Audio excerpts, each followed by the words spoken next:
नमस्कार, देश नहीं झुकने देंगे में आपका स्वागत है। मैं हूं आपके साथ प्रीति रघुनंदन। काशी में ज्ञान व्यापी की धार्मिक पहचान क्या है? क्या मथुरा की ईदगाह मस्जिद असल में श्री कृष्ण जन्म स्थान है?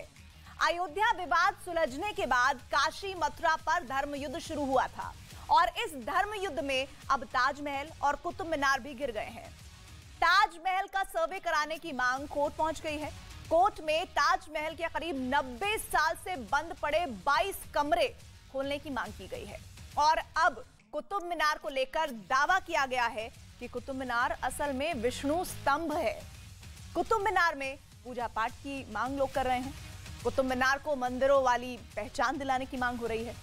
हिंदू संगठनों का दावा है कि कुतुब मीनार में मस्जिद हिंदू मंदिरों को तोड़कर बनाई गई थी और इसी दावे के बाद आज कुतुब मीनार के करीब हनुमान चालीसा का पाठ हुआ। कुतुब मीनार परिसर में फिर मंदिरों की स्थापना की मांग हुई। कुतुब मीनार के आसपास जो देवी देवताओं की मूर्तियां बिखरी पड़ी हैं, उनकी पूजा की मांग पर प्रदर्शन हुआ है। और यह देश में तब हो रहा है जब काशी में मथुरा आगरा तक धर्म युद्ध छिड़ा हुआ है। ज्ञान व्यापी के गौरी श्रृंगार केस में कल फिर सुनवाई होगी। मथुरा की ईदगाह मस्जिद के सर्वे की मांग भी कोर्ट पहुंच चुकी है और ताजमहल के 22 कमरे खोलने की मांग हो रही है, जिससे पता चले कि ताजमहल मकबरा है या शिव मंदिर। इसलिए सवाल है कि क्या अब इतिहास की भूलों को सुधारने का वक्त आ गया है या फिर ऐसे धार्मिक विवाद जानबूझकर एक के बाद एक करके उठाए जा रहे हैं? क्या ताजमहल और कुतुब मीनार भी पहले मंदिर थे या फिर विश्व की विरासत पर धार्मिक सियासत हो रही है? तो इसी पर हम चर्चा करेंगे। हमारे साथ खास मेहमानों का पैनल जुड़ रहा है। परिचय मैं करवा देती हूं। कांग्रेस पार्टी से इस वक्त मेरे साथ जुड़ गए हैं आलोक शर्मा जी और साथ ही जुड़ गए हैं मसूद हाशमी जी इत्तेहाद काउंसिल से। आप दोनों ही खास मेहमानों का स्वागत है और साथ ही साथ इंतजार है मुझे बाकी अपने मेहमानों का जुड़ने का, ताकि मैं इस बहस को और ज्यादा सार्थक बना सकूं।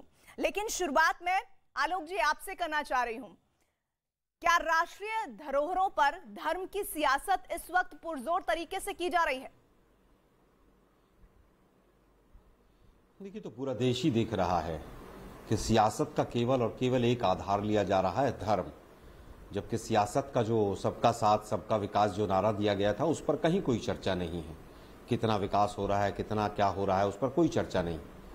एक दिन न्यूज़ आती है कि 50 लाख से ज़्यादा कोविड में हमारे यहाँ डेथ होती हैं और पूरा दिन हम बग्गा लिंक्स बग्गा फाइल्स पर बात करते हैं। पिछले 3-4 महीने का हिसाब देख लीजिए आप। नाम बदलो, हिजाब, Hindu Muslim, bulldozer, loudspeaker, Hanuman Chalisa, तमाम चीज़ें यही चली हैं। जो असली जो मुद्दे हैं उनसे किस तरह से ध्यान भटकाया जाए, उसका पुरजोर तरीका है। और सरकार की मौन स्वीकृति, खासतौर पर प्रधानमंत्री और गृह मंत्री की मौन स्वीकृति इन तमाम चीज़ों को संरक्षित करती है। इन चीज़ों से, इन विवादों से एक द्वेष राग निकलता है, एक रस निकलता है और जो द्वेष रस है वो वोट में तब्दील हो जाता है। जब जब चुनाव आते हैं जिस जिस राज्य में, वहां पर चीजें आपको नजर आने लगती हैं। फर्जी बाबा, नकली धर्म संसद और तमाम चीजें। 2016 के बाद आर्मी में नर्सिस की भर्ती नहीं निकली। 2018 के बाद कोई वैकेंसी आर्मी में नहीं निकली। बैंकिंग हो, रेलवे हो, तमाम जगह बेरोजगारी जिस कदर है वो देख रहा है देश। महंगाई, 90 लाख लोग अपना सिलेंडर रीफिल नहीं कर पाए। जिन लोगों को 400 रुपए में सिलेंडर महंगा लगता था, आज 1000 में सस्ता लग रहा है। तमाम जगह लड़के, युवा लड़के रैलियां कर रहे हैं, उस पर बात नहीं हो रही है। कर्नाटक के डीजीपी को अपने पद से इस्तीफा देना पड़ा क्योंकि वो SC/ST सर्टिफिकेट्स की जांच नहीं कर पाया। किसान 1 साल तक बैठे रहे, उनके साथ जो सरकार ने वायदे किए वो कितने पूरे हुए, उस पर कोई चर्चा नहीं है। आटा जैसी बेसिक चीज, आटा खाने का, गेहूं का आटा, जब वो इस रेट में बढ़ रहा है, 84% लोगों की आय घट गई, 22.5 करोड़ लोग गरीबी रेखा से नीचे चले गए। रुपया डॉलर की तुलना में कहां जा रहा है, मैं मोदी जी के शब्द नहीं दोहराना चाहूंगा ICU वाले, क्योंकि मेरी करेंसी है वो। आज हालत यह है कि कल की खबर है, हरियाणा में 16 लाख बच्चों का मिड डे मील बंद कर दिया गया है। लेकिन 15 लोग वहां कुतुब मीनार के बाहर पहुंच गए हैं और पुलिस देखती रहती है और वहां पर उन्होंने हनुमान चालीसा का पाठ किया और पूरा हिंदुस्तान का मीडिया उन 15 लोगों के हनुमान चालीसा को दिखा रहा है।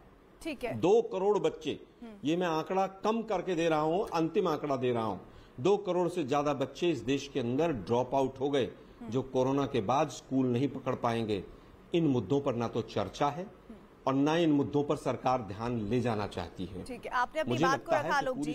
आलोक जी, आपने अपनी बात को रख दिया है। मेरे साथ अब भारतीय जनता पार्टी से जुड़ चुके हैं आरपी सिंह जी और साथ ही राजनीतिक विश्लेषक शिवम त्यागी। आप दोनों का बहुत बहुत स्वागत है। देर से आरपी जी जुड़े हैं आप, लेकिन आपने आलोक जी को जरूर सुना होगा। वो ये कह रहे हैं कि बहुत बड़े बड़े मुद्दे हैं अभी इस देश में, लेकिन जानबूझकर धार्मिक मुद्दों को उछाला जा रहा है और बीजेपी उन मुद्दों को पुरजोर तरीके से उठाने वाले लोगों को सपोर्ट कर रही है, जबकि मौजूदा वक्त में दूसरे कई ऐसे मुद्दे हैं जिन पर बात होनी चाहिए, चर्चा होनी चाहिए, रणनीतिक फैसले होने चाहिए। ऐसा क्यों हो रहा है? धन्यवाद। पिछले 70 साल में पीने का पानी, स्वच्छ पानी लोगों तक नहीं पहुंचा पाए। आज प्रधानमंत्री मोदी जी की स्कीम के अंतर्गत नलके के थ्रू घर घर तक स्वच्छ पानी पहुंच रहा है। मैं तो अभी जो सबसे आखिर में हुआ वो बता रहा हूँ। किसी ने सोचा नहीं था कि कोरोना काल की मार के बाद भी हम लोग 80 करोड़ लोगों को चिंता करेंगे कि उनको ठीक टाइम पे राशन मिले, ताकि जो कोरोना के कारण से दिक्कत रही वो उसको रिकवर कर पाए। कभी ने सोचा नहीं था देश के अंदर कि हम लोग 200 करोड़ से ऊपर हम लोगों को वैक्सीनेशन करा पाएंगे। 200 करोड़ वैक्सीनेशन हम करा पाएंगे देश में, जबकि इनके समय में वैक्सीनेशन विदेश से आती थी। आज अपने देश के निर्मित वैक्सीनेशन से हम लोग वैक्सीनेशन करा रहे हैं। वो भी यही बात कह रहे हैं कि ये मुद्दे हैं ना जिन पर बीजेपी को बात करनी चाहिए, जिन पर डेटा साझा होना चाहिए, और उसमें अगर कोई त्रुटि है तो विपक्ष की जिम्मेदारी है कि वो उन मुद्दों को उठाए। वो लेकिन कह रहे हैं कि धार्मिक मुद्दों को क्यों इतने हवा दिया जा रहा है। मैं उत्तर दे देता हूँ।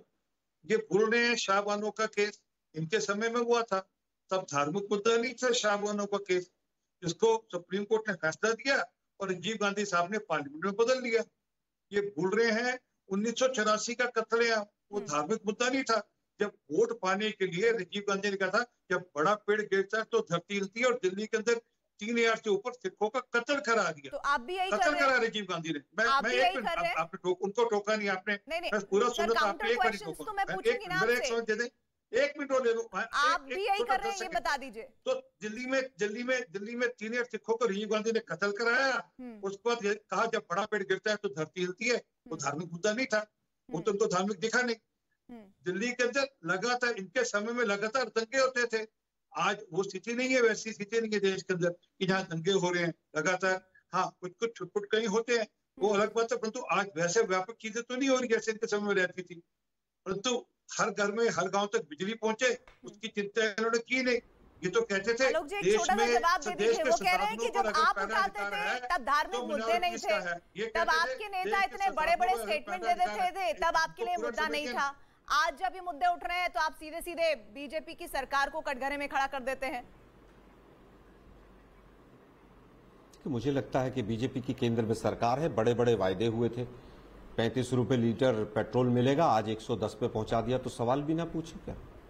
गैस का सिलेंडर 410 में क्या मोदी जी की स्टेटमेंट थी, और मुख्यमंत्री रहते हुए कितने कितने भाषण थे। हुआ तो जो समय है, आपको सबको पता है कि किस प्रकार की क्राइसिस है। मैं किसी के बीच में नहीं बोला, मैं किसी के बीच में नहीं बोला, मैं युद्ध पे ही बात कर लेता हूँ। आरपी सिंह साहब, आप मेरे बड़े भाई हैं, सुनिए, शांति से आज तार्किक बहस करते हैं। सिंह साहब आज तार्किक बहस कर लेते हैं। सिंह साहब आज तार्किक बहस कर लेते हैं। वहाँ पर इकोनॉमिक की कंडीशन कैसी है, हम तो फिर भी बहुत अच्छे हैं, हम संभले हुए देश के अंदर।